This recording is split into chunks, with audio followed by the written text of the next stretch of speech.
Shishmanian, and I want to welcome you to Collector's Favorites. Today we're going to be talking about World War II because there's a huge interest, and because of a couple of very important events recently. The World War II Memorial was dedicated in Washington, D.C., and then of course we've had the 60th anniversary of D-Day. And there's just also a lot of the artifacts of the era are beginning to disappear and be bought up. And of course, there's a huge interest among young people. There have been many movies out lately about World War II, television specials, Band of Brothers, a lot of things on the History Channel.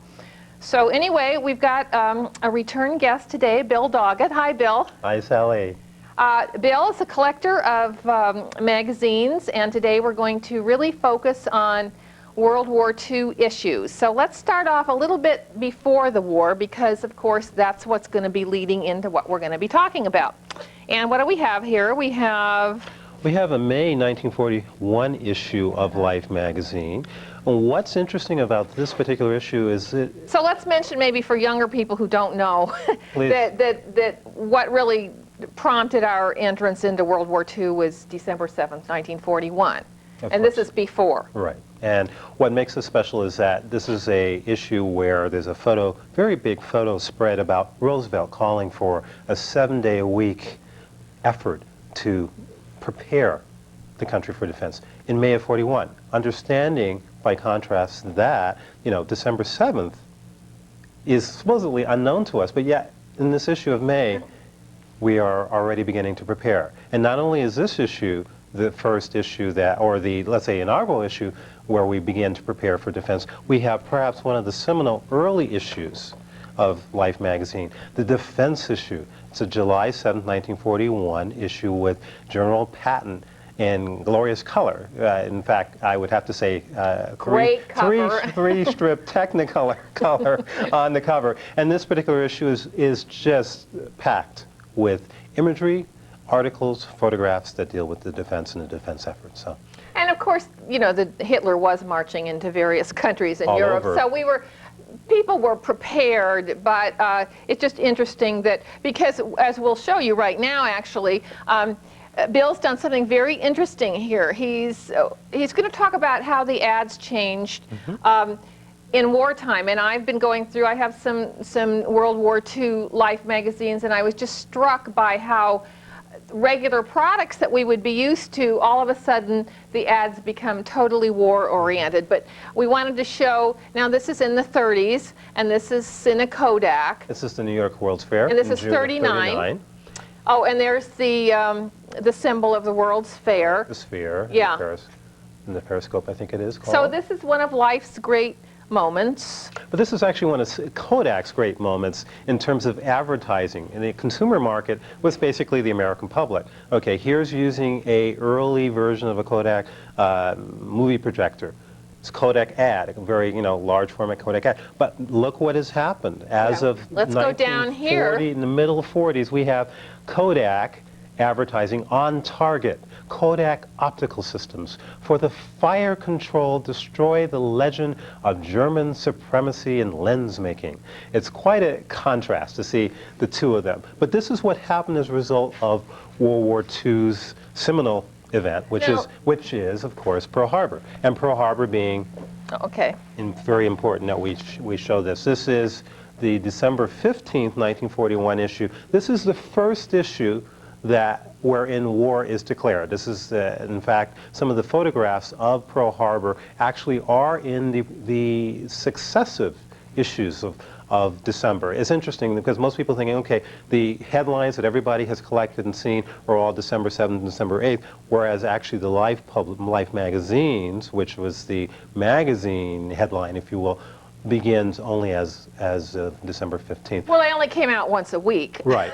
And they couldn't catch up with it. And Pearl Harbor was on a Sunday. On a Sunday. So, they had to scramble, and probably they had another issue completely planned. Since I'm a publisher's daughter, I know about that. So they had to really scramble and put this together, which was basically only a week later. Exactly. Which is pretty phenomenal. Yes. So, and of course, a lot of newspapers had this huge Headline. Yeah, headline as Yep. well. Now we're going to go on and look at a few more ad changes. Now this is going to another fair. That's the. It's actually it's actually connected. It's the World's Fair and the San Francisco Exposition. Both both of them were 1939 and in the summertime. Here's Coca-Cola, a classic Coca-Cola ad for 39, and here we have Coca-Cola as of 1943.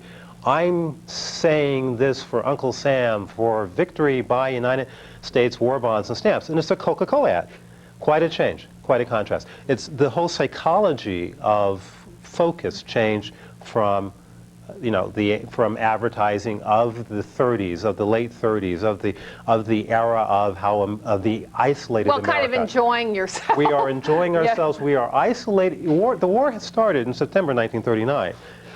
But people However, Americans did not have the experience of what Europeans and people in Far East Asia, for example, like in China, because the war was already there in Shanghai and of course in in Indonesia. Europe. And of course in Europe. So, But what's fun too is this was a poster you would see for victory, and they've just basically put the poster in the ad, and many of the ads just say somewhere very small, buy war bonds. So they're all kind of attempting to unite us. Now we go on to a Schlitz ad here. Now that is pre-war, I'm assuming. yes, a 30s Schlitz ad, classic image of Schlitz, a great antique Schlitz bottle, hard to find now.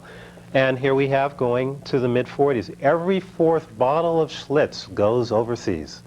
Now, how much clearer could you make that? Let's go down and look at the ship one, because yeah, that's quite a classic ad in terms of the contrast, and that's the whole demonstration of this board, is to show contrast between before Pearl Harbor and right after Pearl Harbor. yeah. Now let's skip over here and take a look at.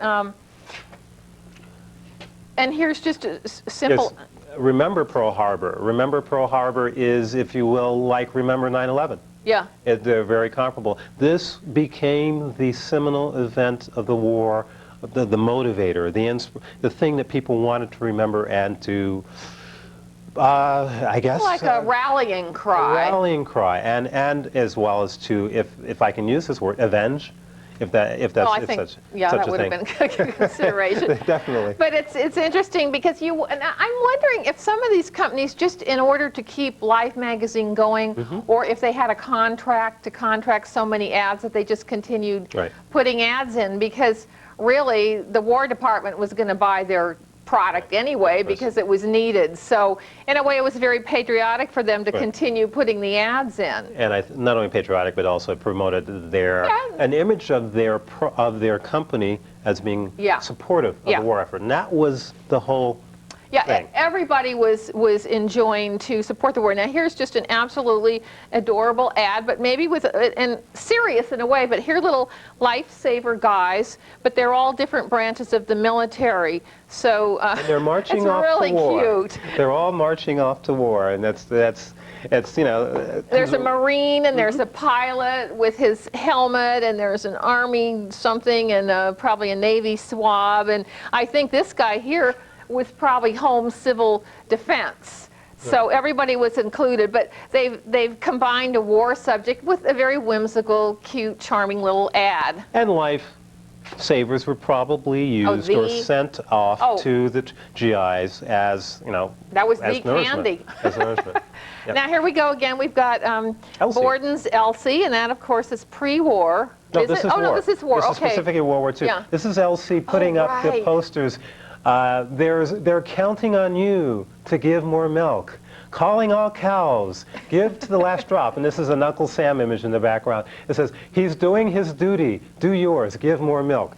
That is how it changed, from the Elsie of just, doing her thing to having, a fun type of time. They just included everything, even a non-real life character. And then we'll go down here. Here's another milk ad, and here's a couple of young boys, admiring a Marine marching off in his uniform. There's a psychology here that's going on that's very important, especially in these two ads. What's happening here is that we're seeing a young demographic, young men, young boys, that are, of course, natural consumers of milk, or in this case, certainly played with toy guns. But all of a sudden, with the war advertising, with the focus, trying to change the energy of the country to focus on supporting the effort, the war effort, you have an admiration thing. You have a psychological shift where, okay, he as a little boy might have shot rabbits, but now he shoots for freedom. That's quite an image when you think of it. It's a simple ad, but it's actually a very profound ad in terms of the subject. And so many of them tend to be illustrations, right, too, as opposed to photographs, although we'll see a couple of photographic ones. Here's another one for Rice Krispies, and what's so cute, I don't think they use these little pixie guys anymore, but you know, I grew up looking at these little guys, and here they are flying airplanes, which is just adorable. So again, they've taken, you know, a very serious subject and sort of put some whimsy into it. That's right. Yeah, not so threatening. And this is real interesting. Here is a photographic ad, and what we see in the photograph is airplanes, but actually it's a typewriter ad. Yes. And it says, behind Esso's 100-octane gasoline march hundreds of Underwood typewriters, which probably meant that there were order clerks and people typing things in order to get the gasoline to the airplane. So when you look at them, it's so interesting the way they sort of slid in all these subjects and related it to war. And here's another one that's to the civilians and workers and military men taking a Greyhound, which, because there was gas rationing, people took the bus. Yeah, but there's an interesting imagery here. It looks pretty simplistic, but the actual, the type and the copy is this: in active service for America's two great armies. In active service for America's two great armies. What are they talking about? They're talking about the army of the actual reserved and or people that are already in the army, as imaged here, but the army of American workers supporting the armed forces. So it's America totally united, as in united we stand. Yeah, let's see that one, because it's kind of interesting. Here, you know, let's take a look at this. This is a famous Life magazine cover, United We Stand. And I had an author of a book on, Peter Kreitler, who collected over 300 magazines from, is it July 42. There was a concerted effort to put flags and the words United We Stand on over 300 magazines in the United States. So it's real great to have this one. Now, we're just going to take a little tiny break, and we're going to put some more boards up here so we can see some more ad comparisons. So stay with us. We'll be right back. Okay, through the magic of TV, we have more ads. We're just going to go through these pretty quickly, but Bill wanted to talk about a couple specially. Right.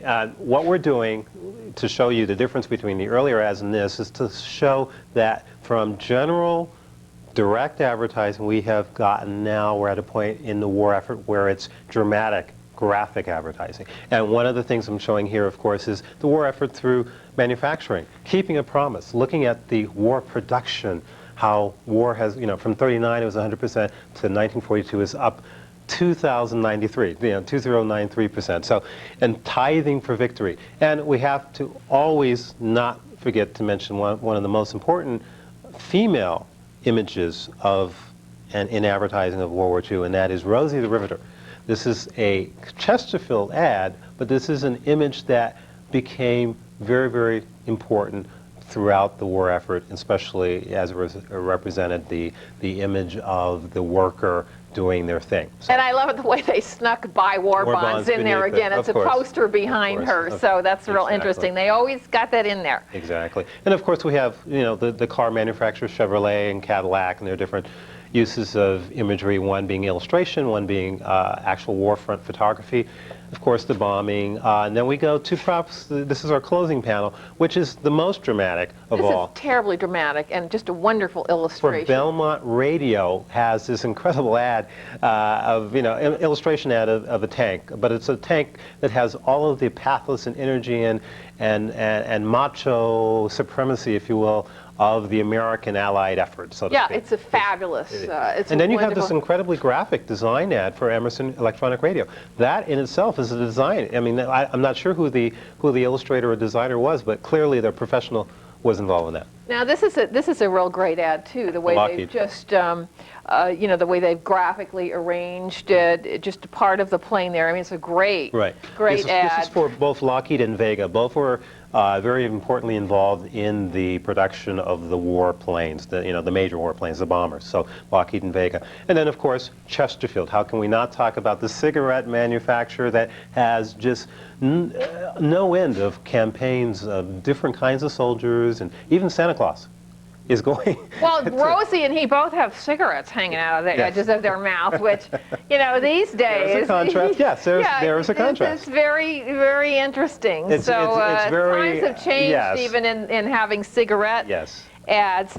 But they were doing their thing, so. Yeah, fine. All right, now we have a couple of little things here you wanted to talk about. Please. Talking about the issue, and this is on another show, I would like to share the incredible anti-Axis ad collection of an associate of mine in Santa Cruz in Northern California. But perhaps until that time, one of the most dramatic and notable and famous anti-Axis song sheets is connected with Disney. This is Der Führer's Face. It's from the Disney picture called Donald Duck in Nutzi-Line. So it's a funny image. It's an extremely collectible but look at the song sheet. swastika in his eye. Yeah, it's a very fun image, and the actual sheet music, this is a copy of the cover, is just incredibly collectible. And in this Life magazine, Walt Disney goes to war. Disney was involved in quite a campaign in not only involving just this particular cartoon, but in a whole host of cartoons that did support the war effort. So it was interesting to see that change, and significant and worth noting that Disney, despite maybe most people don't remember that or know that, but Disney was quite active. You could see these cartoons sometimes. They show them. Some of them, they're getting harder to be seen because there's some politically sensitive issues in there. But they're a little bit rude. Yeah, exactly. Now, I just wanted to take a minute and show an idea I've had. And I actually went to a collector's friend's house the other day, and it turns out her young son is trying to put together a World War II kit of all the uniform. Now, he has this gun, which is a Garand, and I found this ad for him. And lots of times I'll go through old Life magazines and I'll find something that a person collects. I'll have the ad color copied and laminated, and it just makes a great gift. I mean, he's just a kid, so he can't go around buying Life magazines. And so he will be really thrilled to have this, and he gave me a whole demonstration of how this gun works, and when I saw the picture, I recognized it. Sure. Well, then here's another wonderful thing that I'm going to give to him, is this is an interesting ad because it's sort of, these are the parents on the home front, and if they save money, they're going to be able to sort of contribute toward their son's kit.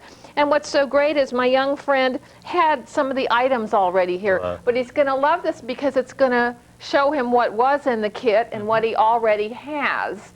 And so I think that's just kind of a nice thing to do for those of you who collect magazines. And I really urge collectors to buy the magazines because you can just learn so much about your collectible. This is how it was in time. Exactly. And I just had another idea.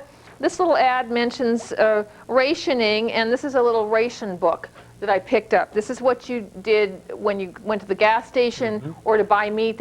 Things were rationed, so you could only spend so many of your ration stamps. So I thought that would be, to give to someone, maybe a nice little grouping. But these have, and the color copies I think turn out great because you wouldn't want to take apart a real magazine. That's true. Anyway, that's my helpful gift hint for the day. Now let's go on. Well, I would like to just take a quick run through of the... Oh, you know what, Bill? We did want to see those stills. Please. Yeah, let's see the stills because these are kind of the...